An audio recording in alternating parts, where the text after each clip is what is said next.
দেশের মাটিতে কোনো চাঁদাবাজের জায়গা হবে না হুঁশিয়ারি স্বরাষ্ট্র উপদেষ্টার। যে যাই বলুক, প্রধান উপদেষ্টার ঘোষিত সময়ে হবে জাতীয় নির্বাচন।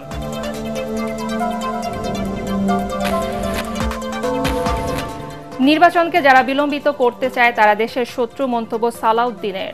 ভোট বিতর্কিত হলে অনিশ্চয়তায় পড়বে দেশ, আশঙ্কা বদিউল আলমের।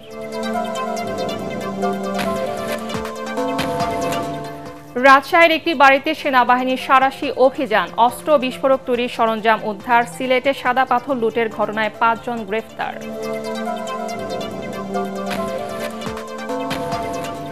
নানা আয়োজনে শ্রীকৃষ্ণের জন্ম উৎসব উদযাপন করছে সনাতন ধর্মাবলম্বীরা। মন্দির, মঠ ও পূজা মণ্ডপে চলছে ধর্মীয় অনুষ্ঠান, বাড়িতে বাড়িতে আরাধনা। এবং রাশিয়া ইউক্রেন যুদ্ধ বন্ধের চুক্তি ছাড়াই শেষ হলো ট্রাম্প পুতিনের বহুল প্রত্যাশিত বৈঠক। আলোচনার ফলাফল 10-এ 10 বললেন মার্কিন প্রেসিডেন্ট।